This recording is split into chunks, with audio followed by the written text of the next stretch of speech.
The views and content expressed on the following program are provided solely for informational and entertainment purposes. They do not constitute legal advice. A podcast is not a substitute for retaining a competent, licensed attorney to advise you on your specific legal situation. Break the business, play is work and work is play. Power in the creators, have fun along the way. Break the business, doing what it takes. Celebrate success and learn from the mistakes. How's it going, everybody? Welcome to the show. It is time for Break the Business, where we empower indie creators and have some fun along the way. I'm Ryan Kairalla, and it is a pleasure to have you here this week. We got ourselves a really excellent program. I'm excited for it. A fantastic interview coming up in the second segment. We're going to be joined by therapist, author, and musician Vered Ben-Horon. I am really excited to talk to her, both for what she has accomplished as a music therapist, as a musician. She's got a new album out, but also selfishly, I'm excited to talk to her being myself a fairly new parent of a 4-year-old. I intend to just extract as much advice and information from her as I can. She is an expert on parenting and bringing music into your child's life, and I want to be able to do that for my kids, so I intend to get as much free advice as I possibly can throughout the course of an interview. And I know somebody who will join me in that effort, also being the parent of a young child who I know also has musical ambitions for his kid. Our co-host, Zach Sloan, is here. Hey, Zach. How's it going, Ryan? It is going very, very well. I'm thrilled to see you. What do you think, man? Because I feel like we're on the same page here. We are both musically inclined people. We have children. Naturally, we just want to unreasonably foist our own music dreams on them. And I feel like we got somebody coming up in the second segment who's an expert on music and child rearing, and we got to get some info, man. You know, I think the best thing I don't remember who told me this, but somebody told me, like, if you want your kid to be into music, just make it be around. Don't make it a thing. It's just around. And so my dad, you can see it in the back of my studio over there. I guess it's fuzzy is what I'm being told. But there's a pink guitar back there that's my daughter's. And we got it, and it just sat for like 2.5 years, and she didn't care. And then about a week ago, we got her little electric guitar too. And now she's all of a sudden, she's like picking them up and wanting to play on them. So I'm like, okay, I guess that tactic works. Just have it be there to use. And she likes it now. So that's cool. So what do you do in that spot, though? Like, when she first picks it up for the first time, like, you're like, oh, cool, let's jam, let's play. Or do you still have to kind of play it cool? Be like, oh, yeah, okay, I see you picking up the guitar. That's fine. I don't care. You play if you want to play it. If you don't want to play it, that's fine, too. I'm not even watching you. The first time she got it and brought it down into the studio, I was rehearsing. I had a gig coming up. It was for a couple of weeks ago, and I got to play a benefit for this really cool nonprofit here in Colorado.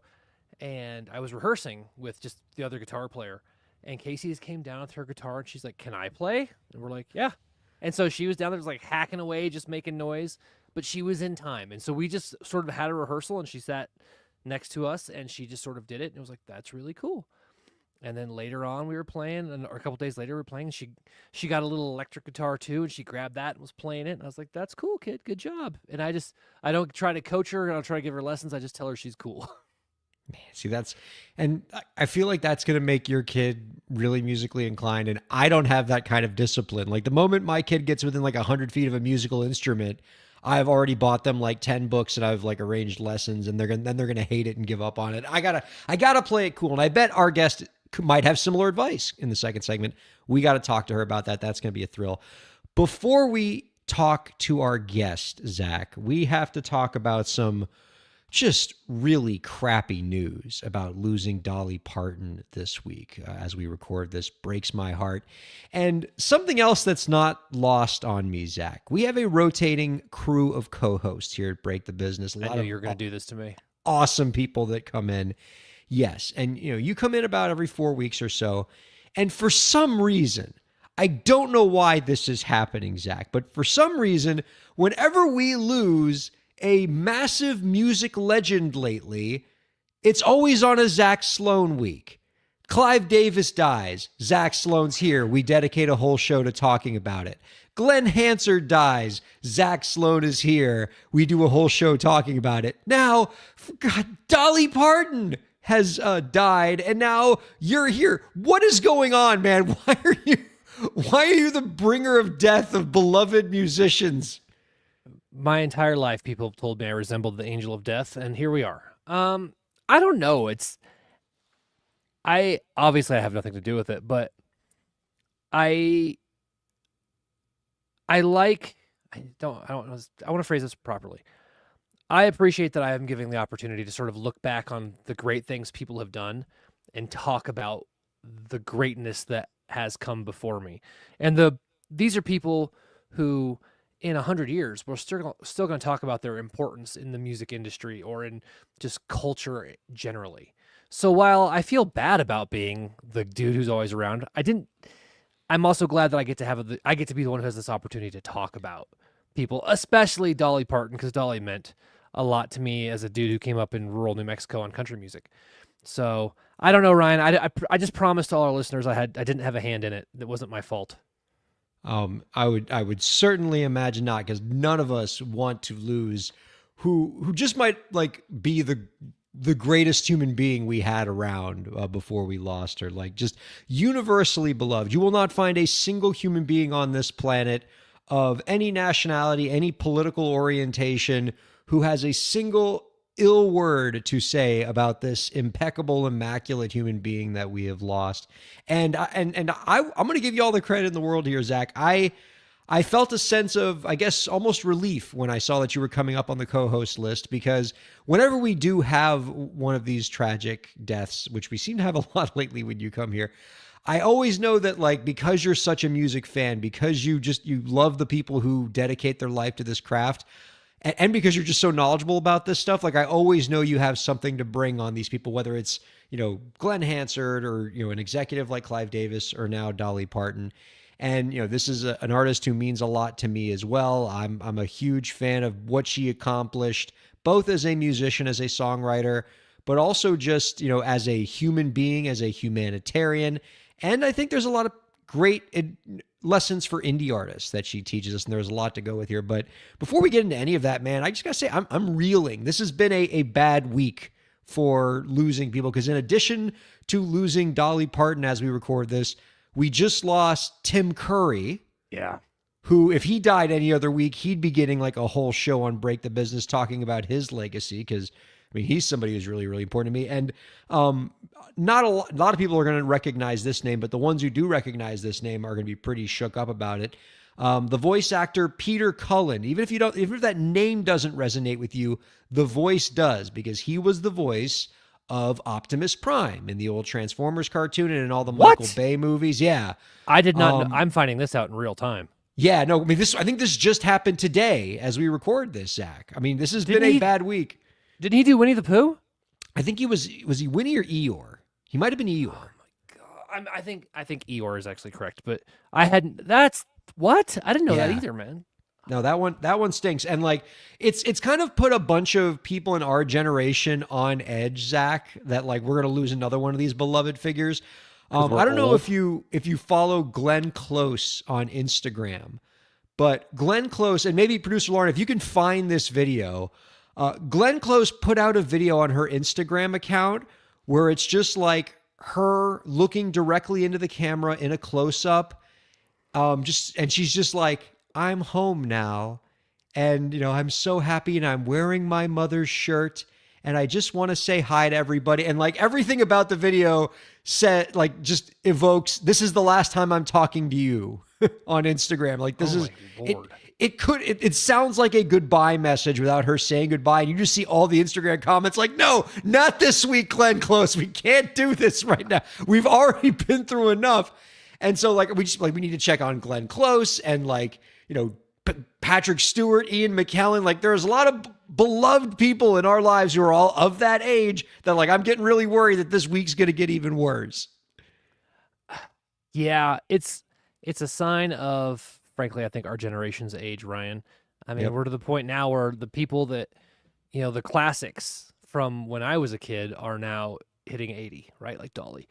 And it worries me because Aerosmith was a band that made me really want to like do the two guitar thing in my music and have guitars bouncing around, and the Stones and bands like that. And those guys are in their 70s, and I think even the 80s for some of the Stones. AC/DC, those guys are all getting up there, and so I sort of brace myself pretty regularly that at some point I'm going to lose another one of my heroes. Like losing Prince was a big one. Losing Dolly was really big. As a songwriter, right? Losing Dolly really hit me hard. It's a tough thing for us, I think, to wrestle with. And what's interesting to me about Dolly is that it's not just people our age. Like, I have a colleague who I work with who's 20 years younger than me, and she was devastated by losing Dolly. And I was like, wow, that's crazy. Like, that's not even in your generation remotely, but here we are. I think we just need to buckle up. I think we've got a few of these coming down the road for us, and it does not make me happy. Just because we're getting to that age, yeah, that's 'Cause we're old, man. absolutely hard. We got kids now. Like, that's where we're at.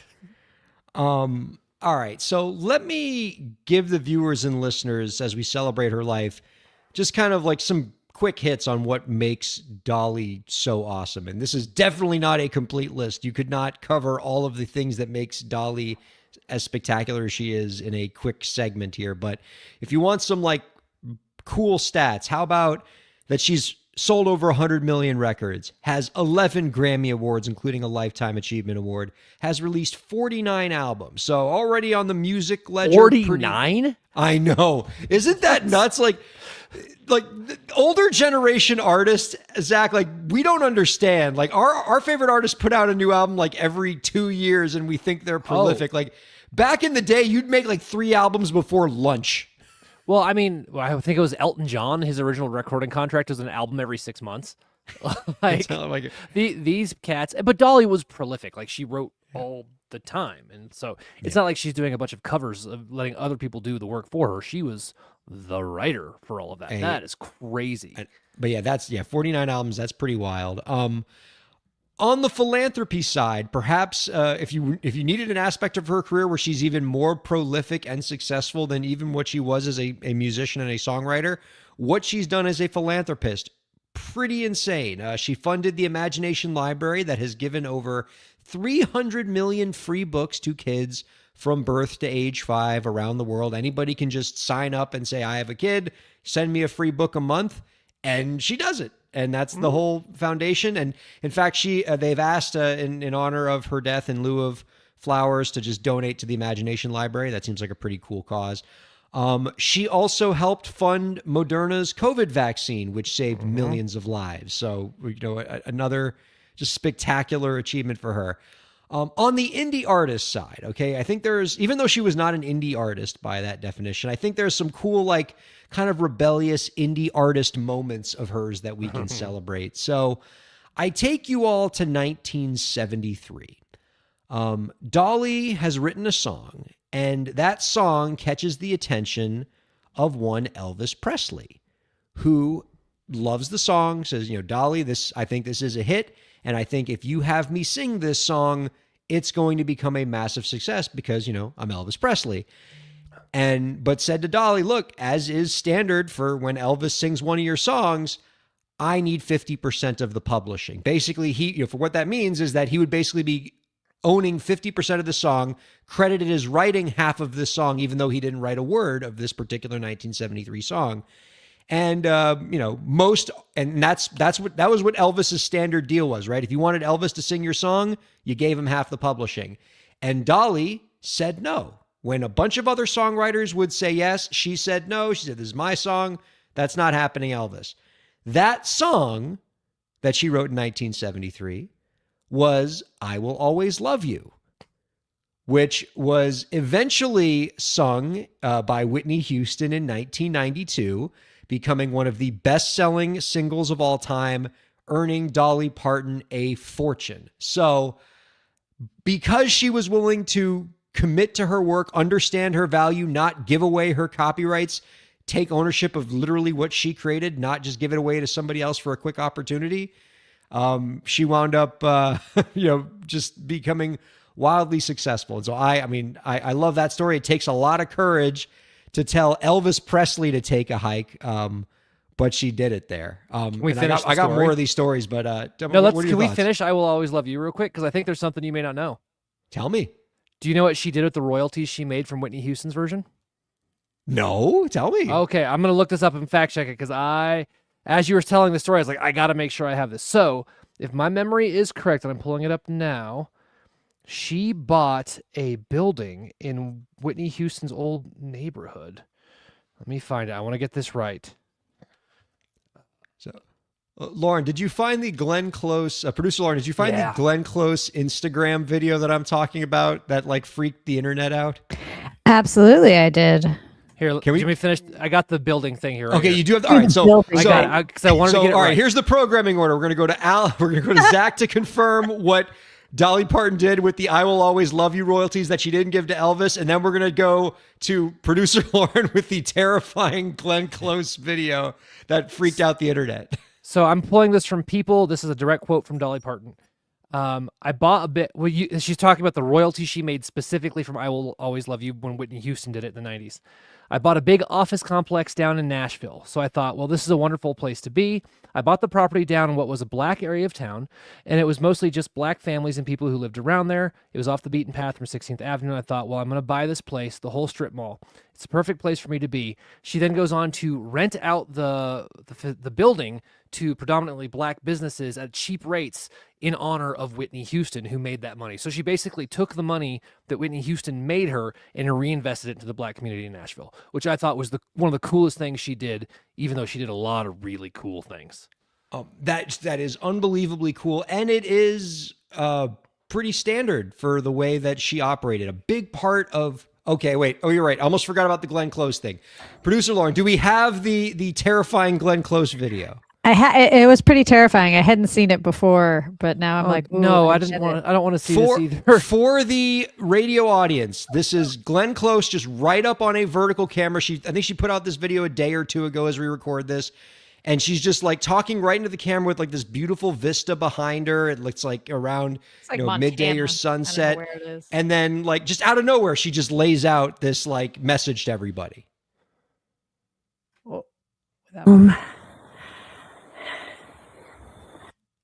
Hi, everyone. I'm home. Calming down. Wearing my mama's shirt. Letting the wind blow through my white hair. And watching the sun go down. Yeah. I feel blessed. Hi to you all. Bye. Glenn Close, don't do this to us, Glenn. Not this week, Glenn Close. Come on. Damn it, Ryan. Just to bring Why did you things bring this up? back Not to a this week, happier Glenn. state, I just want to state that Dolly Parton, right up till the end, still looked incredible. And I wanted to jump to, because I couldn't help myself. Does everybody remember when she was at the halftime show in a Cowboys cheerleader outfit? And we all went like, that was like a few years ago. Yeah, that was in I this want to look decade. that good late into my 70s. I think it was 2023. Yeah. So wow. I forgot about that. Is the Dolly Parton I will remember forever right there. Man. Yeah. This is good. This is going to be a tough week. Oh, God. You're telling me, Ryan. I don't like, and all right. So anyway, all right.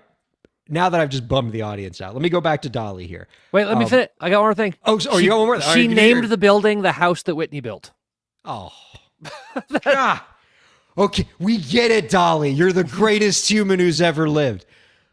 Okay, so in terms of investing in communities, right? I mean, no greater example of the investment she made as what she did in like the region of Tennessee where she grew up. I had the pleasure recently, Zach, of going up into like the Great Smoky Mountains area with my wife on a little vacation. And we were right near Gatlinburg and Sevierville and Pigeon Forge in Tennessee. And so we spent a day in Pigeon Forge to go to Dollywood. and this was about 3 weeks ago. And I've never been to Dollywood before, and I didn't know till I got there that Pigeon Forge is basically just a one company town, and that company is Dolly Parton. She single-handedly is the reason that town exists, right? Like every business, the entire economy is from her investment. She's got obviously she has Dollywood, but like there's a bunch of other nightlife attractions, like dinner theaters, a pirates show, museums and things like that, all like owned by Dolly or Dolly's companies. She employs a ton of people, and that whole town, like she's keeping afloat, Pigeon Forge, Tennessee, and it's a really cool, fun city. And she really does invest in that economic engine and the people in it. Obviously she employs thousands of people. She pays above market wages for all the Dollywood employees. She even has a special program that covers 100% of the tuition, fees, and books for any employee at Dollywood who wants to pursue higher education. Really good job benefits. So like she takes care of those people. And, that's why like she's always going to be remembered for just doing this, just being such an amazing person. Well, I mean, and one of the other things she did, I'm gonna switch cameras to make a point here. One of the things that I was impressed that Dolly did is in the 90s to try and increase the high school graduation rate from her hometown county, or I forget if it's her hometown or where she was living at the time. She just offered an incentive that she would pay $500 to anybody who finished high school.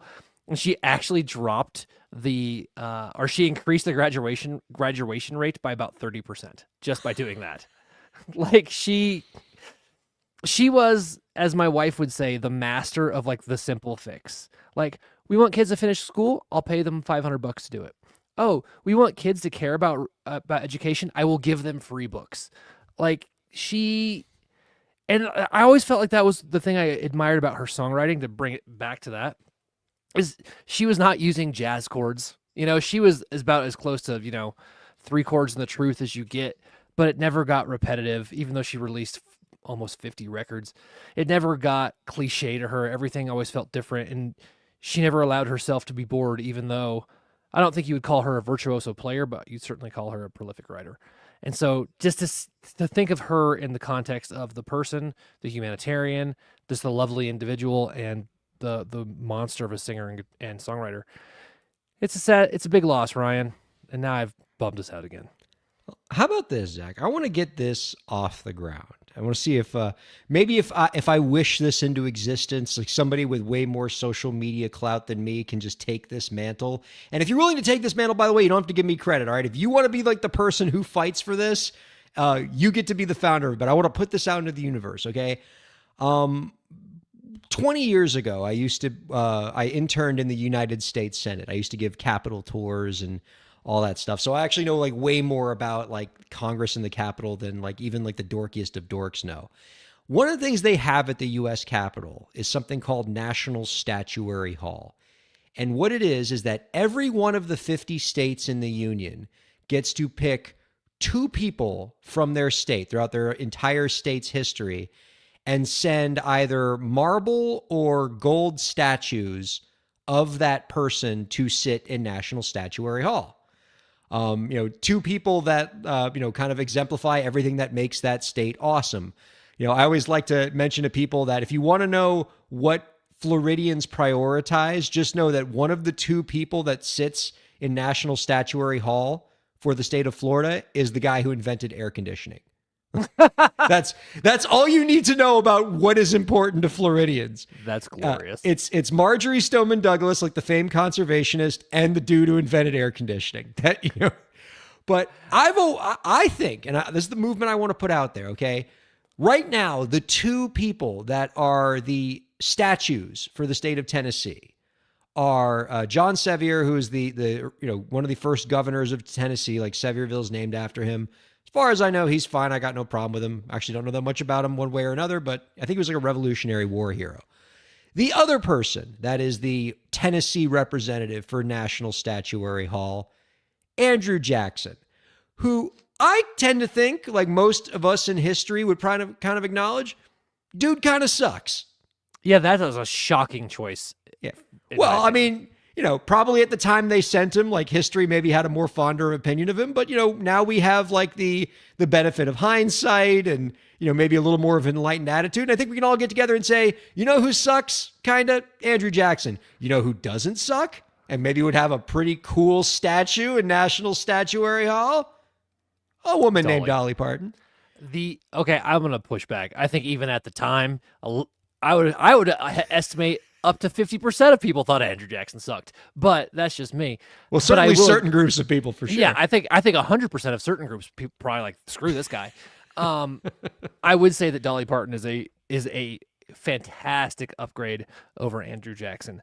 I think that I don't even know who's in the Statuary Hall for New Mexico, but if Tennessee won't do it, New Mexico, I think, should just do it. We should just honorarily make her a New Mexican and just send her statue up there. I don't know who it is. Now I want to know. Producer Lauren, I'm going to give you a happier assignment than giving us that really depressing Glenn Close video. Can you find New Mexico's 2 representatives in National Statuary Hall in the U.S. Capitol? And we can find out if either of them could possibly be better than Dolly Parton. Because maybe New Mexico just wants to borrow from one of them. It's gonna be like 2 saints, and I'm gonna look like a jerk. Yeah, no, like really like amazing Native Americans. And now we're gonna feel like real jerks. Man, Are you nervous? As the young kids will say, I'm cooked. I think I've made a grave mistake. I don't think New Mexico does something as stupid as putting Andrew Jackson in. I feel terrible because I feel like I'm going to mispronounce it. Oh, you're so in trouble, Zach. Oh, it's not looking good, Zach. This is bad for me. Oh, you're going to get canceled. Denise Chavez and then Pope. Am I terrible for not knowing who that is? Come on, New Mexico. The sculptor? No, that's the person that's got a statue. I feel like we can make room for Dolly because I don't know. Wait a minute. I'm going to do more research and find out why they've earned themselves a statue. Yeah. How many Grammy Awards does Pope have? That's what I want to know. Yeah. Huh. Yeah, I actually just pulled it up too. I'm not. I didn't make it up. I just don't know who they are. Well. I mean, I know who Chavez is, but I don't know who the other one is. So, okay, I'll take Dolly. No offense, but I feel like Dolly could outdo Chavez too, but that's just me. But I feel like Pope, maybe we watch could yourself make in some New Mexico space. with them words. Well, But I know somebody's going to hurt me. I live in Florida. We're Floridians down here. We don't know a whole lot. It's hot. Oh my goodness. But thanks to one of the 2 entrants for Florida National Statuary Hall, it's a little bit more tolerable. All right. I'm surprised Florida didn't put Disney there. Not that but I feel like the air conditioner guy and Walt Disney.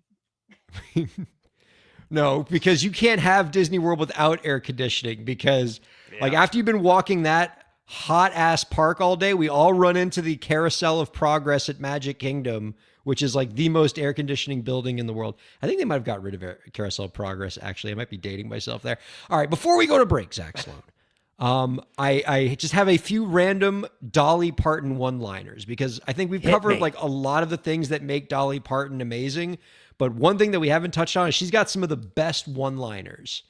And I just grabbed a few of them here. So somebody once asked her during a talk show how long it takes for her to do her hair. And she had like this big hairstyle at the time. And she responded, "I don't know. I'm never there." That one. During another talk show, this is Dolly Parton on marriage. During a talk show, someone asked her if she believed in living together before marriage. And she replied, "Lord, I don't even believe in living together after you're married." On feminism, she once said, and these last 2 are going to be about Dolly Parton's spectacular upper body endowment. What are you talking about? Yeah, no, a lot of people don't really know about that. Kind of a low-key thing about her. On feminism, she once said, "I was the first woman to burn my bra. It took the fire department 4 days to put it out." And finally, she said, "I have little feet because nothing grows in the shade." Can I give you my favorite Dolly quote? Okay, yes, I would. I would love that. "You have no idea how much it costs to look this cheap." Oh, that's my favorite one. Yeah, it costs a lot of money to look this cheap. I use that one all the time. Okay, you will be very, very missed, Dolly. Rest in peace. And Glenn Close, not this week. I'm serious. I don't need this. All right. We're going to happily be joined by our guest, Vered Ben-Hurien. I'm really, really excited to talk to her. We're going to just extract way too much parenting advice from her. It's going to be probably pretty uncomfortable for her, but it's going to be great. Don't go anywhere. We'll be back in 2 minutes here on Break the Business. Break the Business is presented in cooperation with Ryan A. Kairalla, PA. Ryan A. Kairalla, PA is a law firm providing transactional entertainment legal services, including contracts, business formation, commercial law, copyright, trademark, and more. Ryan A. Kairalla, PA, Miami, Florida. rkpalaw.com.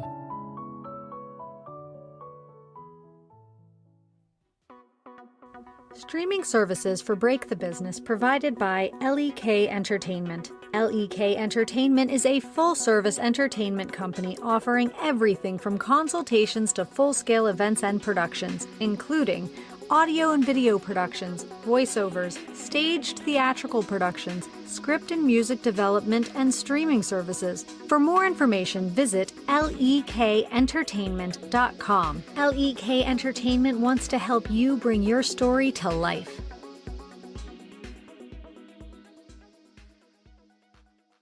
Thanks for supporting Break the Business. If you have a question or topic that you want us to discuss, email us at breakthebusiness@gmail.com. You can follow the host, that's me, on Twitter at Ryan Kair, and you can follow the show at the BTB Podcast. Be sure to subscribe to the show on Twitch, YouTube, and Facebook, and on all major podcast platforms. And now, let's get back to the show. Welcome back to Break the Business, everybody. Ryan Kairalla here with Zach Sloan. Were you ever a fan of the Seth MacFarlane show, The Orville, like the little Star Trek parody show that he had on Fox? No, I don't know what this is. Oh my God, you gotta check it out. Cause like there's a whole like arc in season 3 where like one of the alien creatures is obsessed with Dolly Parton. And it's so random. And then like in one episode, she actually appears in the show as like a hologram of herself. Oh, sweet. And like sings a song. And it's just like, I mean, I just saw it scroll across my TikTok feed earlier today. And it made me very, very happy to see like my love of Dolly Parton and my love of dorky sci-fi merge in a really unexpected way. God, I'm just miss her terribly. And we didn't even get a chance to talk about Tim Curry and how much that one sucks. What a singular talent he was. And that one just breaks my heart. I'm going to just force my kid to watch Muppet Treasure Island this weekend in honor of that incredibly gifted actor. All right. I might do that too. Yeah, it's a lovely little program. And you know, I mean, obviously, like, you know, Tim Curry has lots of great stuff in his filmography, but when I think of like what could work for a 4-year-old, I mean, Rocky Horror Picture Show doesn't come high on the list. That's where I was going to start, actually. Yeah, I was mean, Rocky naturally. Horror and then... You know, Crimson Tide, or but oh God! but Right, and we just lost our parenting guest. But Muppet Treasure Island, I think, is like the perfect entry to a 4-year-old. And, Yeah, that's you a good just, idea. if you just want to watch a man just gobble up some scenery for 90 minutes, that is he Tim crushes. Curry in that delightful movie. All right, let us go ahead and bring in our guest this week. She is a music therapist, psychotherapist, and author who is the founder of Baby in Tune, a program that has reached families throughout the world. Our guest recently released her new album, Adorable You, which she co-wrote and co-produced with her son, Peleg. You can find out more about our guest's work by visiting babyintune.com. We are happy to welcome Vered Ben-Hurien on to Break the Business. Hello, Vered. Uh-oh, how is our audio?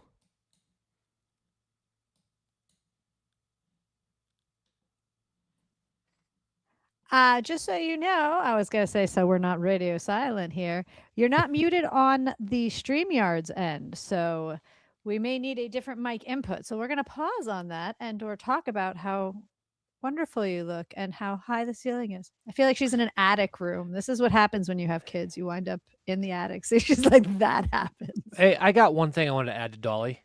Okay. Can we make September 25th Dolly Parton Day? 925? Can we do that? Whoa. I can't take credit for Whoa. that. That came across my Officially for social break feed. business.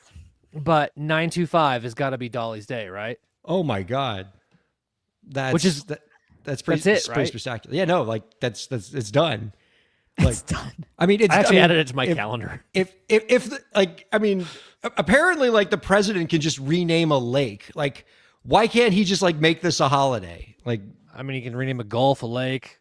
yeah. I mean, let's do it. Let's have Dolly Parton Day be 925. Like, why can't he do like one of these No, no. absurd proclamations and something we actually like want? Yeah. I mean, I think if we just do it enough, it becomes a thing. And so 925. That is spectacular. which is wild because when Dolly passed away, one of the first things I did, like most people, is I hit her discography and started listening to her. And I got to 9 to 5 and I thought, I'm going to cover this. This is like one of my favorite songs ever written. And so I actually started working up a version for it. And then I saw that float across my socials and I was like, okay, this is happening now. Well, let's stop on that for a second. When are we going to get the 9 to 5 Zach Sloan cover? I'm working on. I got too much. I have a backlog of so much music from 5 years ago when I joined Dear Marsha. I had 2 albums written and a bunch recorded, and so now I'm sort of piecemealing it. Like, what do I want to put out now? For like, no marketing plan, nothing. Like, this is just purely for me. So I've got a couple Prince covers ready to go. I've got a lot of original music, a Dolly cover now that I got in the back of my head. I got all kinds of stuff, dude. But Ryan, does being a parent cut into your free time? Oh, slightly, very slightly. A little bit. So it's, it's coming out in trickles whenever basically I get some time here or there. So, but yeah, Ryan, as soon as I get a demo of it up, I'll ship it your way. Oh, Do you hear me now? yes, we do. Yes. Oh, Okay. outstanding. Welcome. That was Right on. stressful. It allowed me to plug music. It's cool. No more stressful than parenting, right? Yeah. Exactly. I'm pretty And- sure Zach like cut your volume on, cut your mic on purpose. I did Brad, that on just purpose. so He just so he needed could to plug say his that. music. Yeah. I mean, we've already established I'm the villain of Break the Business, so that's on brand for me. I'm glad you got the chance. Well, I was sweating bullets over here. Well, You're welcome. we are thrilled to have you here. As you might have pieced together from our discussion, both of us are parents of young children, and we You are. have a 4-year-old, and Zach, how old is yours? I think our kids are about 6 months apart. Oh, okay.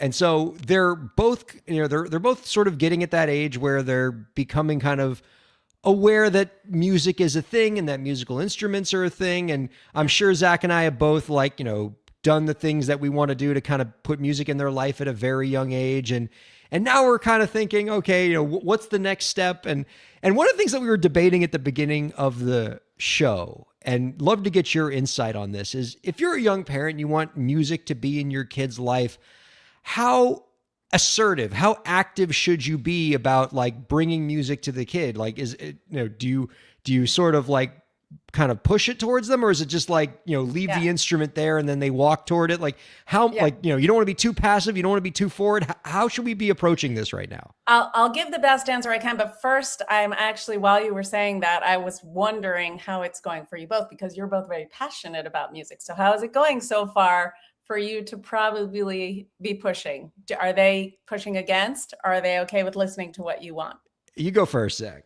I don't push, actually. I have, like, at the beginning of the show, I talked about I've got my daughter's guitars kind of back here, and music's always around, and if she wants to do it, that's awesome. I've got my keyboard set up in the studio. She wants to play, she can, but I don't coach, I don't push. She wants to come jam with me and grab an instrument and play, fine, but I tried not to do that. My rationale being, my dad gave me a bunch of instruments when I was a kid and tried to make me play them. But I didn't do it until I was 15 when I saw Johnny Lang or 16. I saw Johnny Lang on TV and I was like, oh, I'm going to do that. Yeah. So I'm trying to just be a little hands off with it. Yeah. And my son breaks everything that comes within 10 feet of him, so I can't give him a musical instrument yet. Well, but playing is different from listening, right? So there's two different things here. One is getting them to hopefully love what we love, and the other is having them play.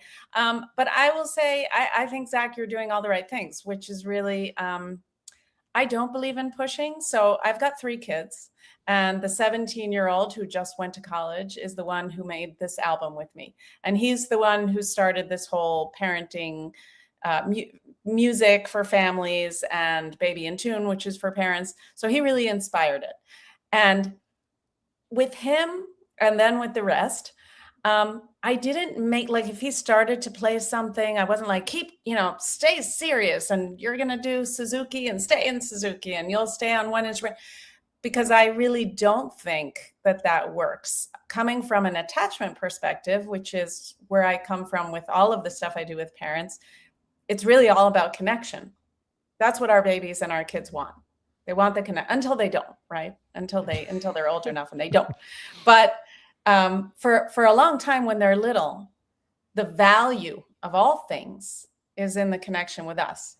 So if they see us enjoying a thing like playing guitar or playing piano or dancing or listening to something, and then we're able to have that enjoyment with them, the joy lives in the music.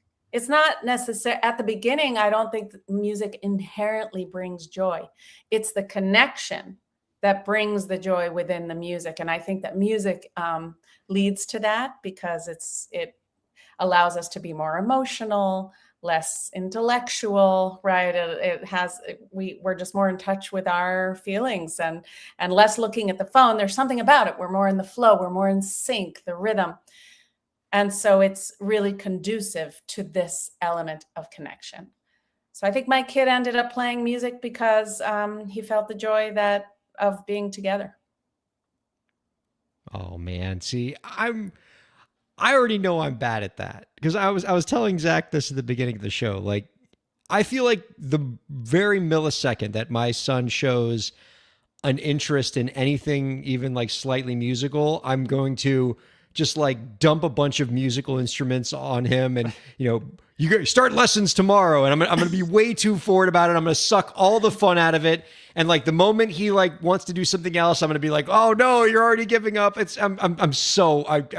can't do it. I Okay. can't So I want to give you something to think about in those moments. Yes. It's something I call bubble moments.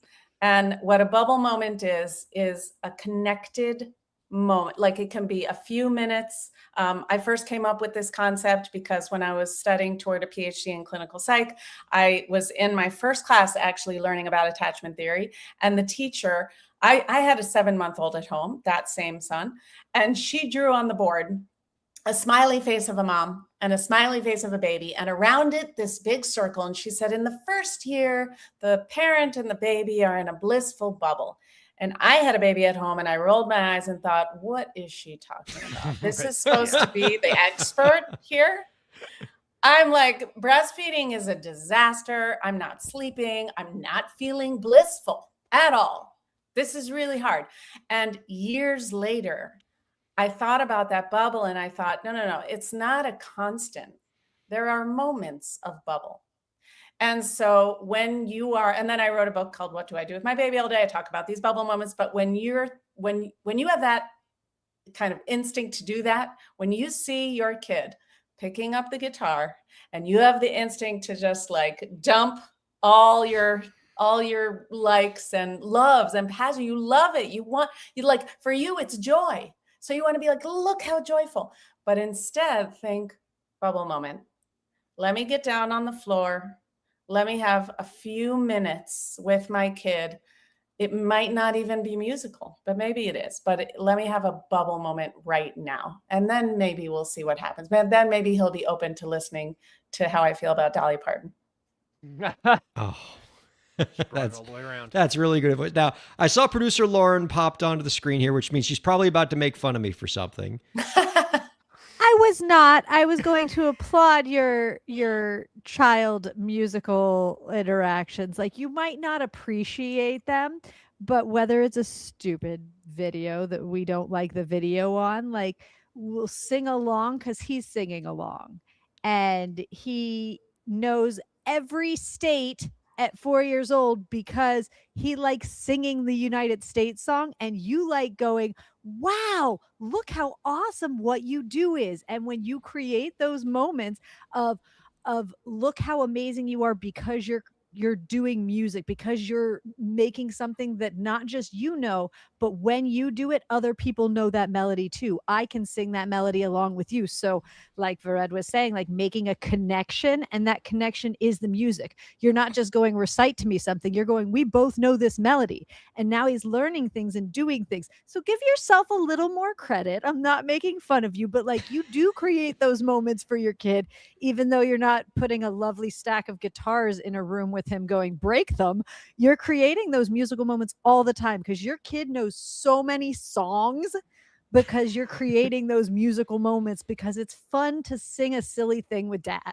Well, in terms of musical moments, Vered, and I was intrigued by something that you've written and spoken about in the past, which is if you're trying to find those bubble moments, those connection moments, one of the things that you've written is those moments often don't come with big planned experiences, but rather they tend to come from the ordinary day-to-day stuff, diaper changes, getting dressed. That's like a big part of your parenting philosophy. Why do you feel that way? That the big points of connection, that the bubble moments tend to come from what we might consider the mundane, as opposed to like the big grand parenting gestures. Yeah. Yeah. I think we have a concept of like today on Sunday or the weekend, I'm going to be with my child and connect with it. Today's going to be the day. Right. And all the other days I'm like busy. I'm looking at my phone. I'm doing all these things. I'm running around. I'm doing a lot of parenting too, but I'm not focused on connecting because I have so many things that, parents have so much going on, you're juggling a million tasks at once. But instead, what if we said to ourselves, I'm going to be helping my kid change their clothes anyway, right now, put on their pajamas. I'm going to be helping them put on their shoes to go out the door anyway. I'm going to be feeding them right now. Instead of thinking of these moments as, let me just get through it so that we can make those moments that you're with your kid anyway, make them a bubble moment. See if you can make it something enjoyable and then go scroll or do whatever you needed to do. So like, if you're putting on the kids' shoes, they don't, let's say the worst scenario, your kid doesn't want to. Now they're running around. They don't like the shoes. The whole tantrum before you leave the house, right? Which is like one of the worst situations. It's so frustrating for the parent. But instead of having this mind frame of like, let's just push through, let's just get out so that we can. Instead go, no, this is the bubble moment right here. Let me turn this into play, because play is always the quicker way through, even though we don't always want to accept it because we don't feel like being playful. We feel like saying, put on the effing shoes, right? But Man, you're in my head right now. Yeah. So in those moments, can we actually play and like make the shoe hide, turn the shoe into a puppet, do something funny, juggle with the shoe, turn it into a bubble moment or a musical moment, whatever you want to do. And then you feel connected. Now there's something different. Now you're walking out with a different feeling. Okay, so we've got the play moments. That seems like something I want to talk about for a second. So how do you incorporate music into that? Because when I'm doing my background research on you, I see that like you are incorporating music into all of these parts of parenting. How it seems a little, even though you play an instrument, how does that translate to like a 4.5-year-old like my daughter? Yeah, I think rhythm is one of the best ways. So it's a game that I love. I call it the Tickle Monster method, but I think it's sort of got, there's musical elements to all things. So I'm going to talk about rhythm, but first I'll talk about the Tickle Monster method, which is if I go like this to a kid, they're going to start running away, right? Because they're excited. There's the anticipation. They kind of know the universal sign for, I'm going to get you. I'm going to tickle you. And then we run, they run away, we catch them. The actual tickling is never as great. It's like sometimes even a little painful, but it's the anticipation that was so great. And so kids love the like anticipate what's about to happen and then stopping. So like any kind of doing something, stop. Doing, stop. This pattern that's almost rhythmic. And you've probably played this game many times with your kid, especially 4-year-olds. They can play this forever. Like, throwing it, making a big mat, stop. Doing a big noise, splashing in the water, stop. Any kind of something, nothing. Running, stopping. So it's sort of a rhythmic pattern that allows your kid to anticipate. Ooh, we're stopping. Are we about to go? So that's the same thing you can even do with your shoes, the shoes that they don't want to put on. Like, where'd they go? Oh, so that's one kind of a way that you can see as musical, but it is, further, but you can also do actual music. Rhythm is unbelievable with kids. Like if you're walking and you start to like stomp and just clap, or even at home, you just do a simple beat. Let's say you're clapping and then you move to snaps. Let's say your kid is whiny at the table. They're hungry. It's taking forever to get them food. And now you're just tapping on the table. And now you're snapping. And now you're clucking. So you're interacting with them. It doesn't always have to be verbal, the way that we interact with our kids. And I actually think they appreciate nonverbal ways of interacting. And so rhythm can do that, melody can do that, but the huge benefit that rhythm has is getting, once again, kind of in sync. Rhythm has that ability. We dance. That's why we dance with other people. We want to feel in sync with them. So when you're dancing, there's research done on dancing with babies that babies feel it. They feel more in sync. And actually there was a study done where then they felt more empathy toward the person that they were dancing in the rhythm with. So just doing any kind of rhythm with your kid and they're feeling in sync with you. There's a lot more examples, but those are the two I thought of now. Well, music isn't just something that you use to parent your children more effectively. It's very much a part of your own professional life and of your kids' professional life. And the latest example we have of this is your new album out now, Wonderful, Adorable You, forgive me, that you made with your son, Peleg. And a lot of it chronicles just all of the different moments of parenting, the little moments, the big moments that you had with him, the good moments, the hard moments, and just, bringing it all together. I mean, what does it mean to chronicle these moments in an album with the person that helped create those moments with you as your child, but also like helped you make this album? Yeah. I didn't think I would make a fourth album for families. I have 3 kids. I made sort of one album per kid, and I thought that was it. I was done with it. But when he was 15, he came to me and he said, "Are you going to make another album? Maybe we'll make one together." And he was already making his own music. He's quite musical. He produces. So I said, "Oh yeah, I can't turn that opportunity away," right? That's like a golden opportunity for a parent. That's what you dream of. So, but I said to him, "But wait a second, I write for babies, right? You're gonna write a diaper song too?" And he was like, "If I have to." So what he brought to the writing and to really his part was like creating the songs with me, creating the demos.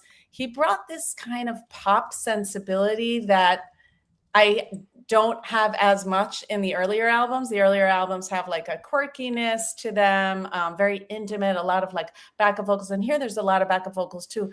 But he approaches writing first through the music side and then the lyrics. And I always come lyrics first. So it was an interesting meeting between us both. So that part is beautiful. And also he's a teenager.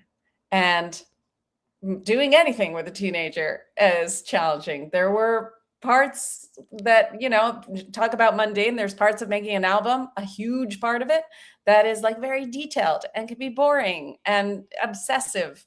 And during those parts, he was like, "All right, I'm done with this." So, but it was really mostly wonderful. And the last song on the album, which is my favorite song, is called "The Day We Brought You Home." And it's really about the process of writing the album with him. And I cry every time I hear the song, actually, because at the end he vocalizes and harmonizes with me. And it's like oh my God, it's gut wrenching the way he sings over it. He's so good with backup vocals. So yeah, that song really says it all. So, you come at this from an educated background, right? I forget your list of degrees, but you have more than me. You come at this from a parent and you come at it from a musician. Where does the creativity lie in that like Venn diagram of different things?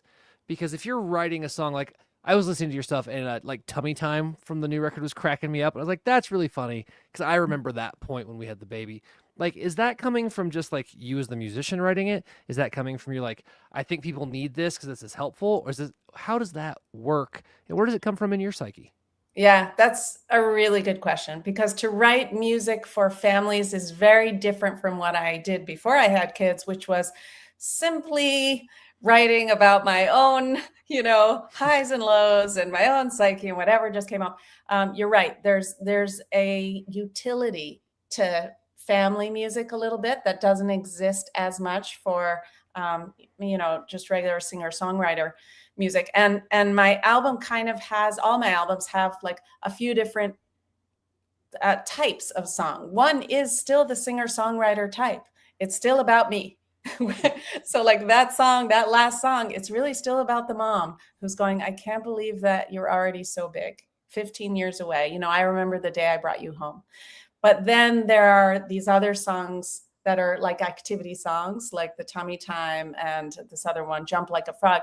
And those are because I know that during the parents' day, they need these songs. They need songs to keep the baby moving so that they're going to be okay.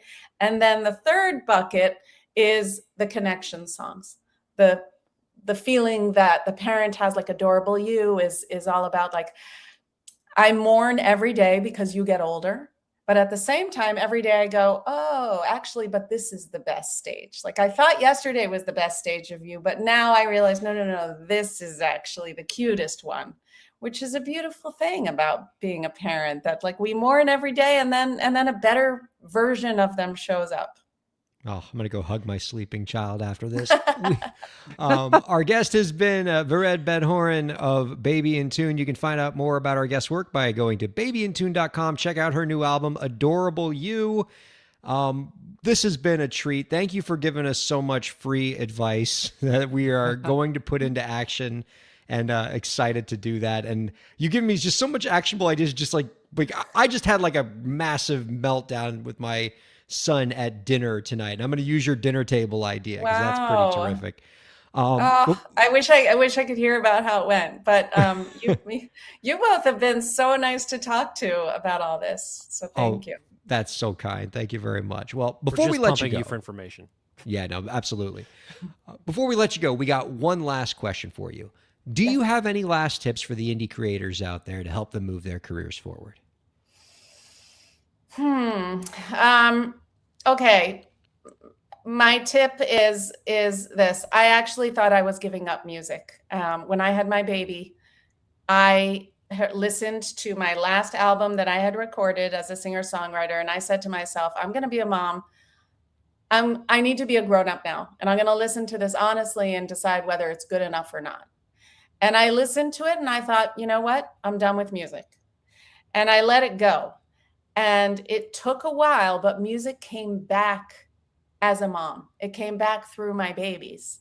And so I guess my tip is that it's okay as a creator. I think we all have these moments of going, nope, not anymore. I need to go do something else. And it's all right, because if it's in us, it's gonna come back in another way. So I suppose the tip is sort of like trusting it, because I really do believe even if I gave it up today, it would end up coming back at some point. Great perspective. And we're glad that it did, because it brought you to us. Our thanks to Vered Ben-Horen and Zach Sloan. Our thanks to producer Lauren. And thanks to all of you for checking out Break the Business. We'll see you next week.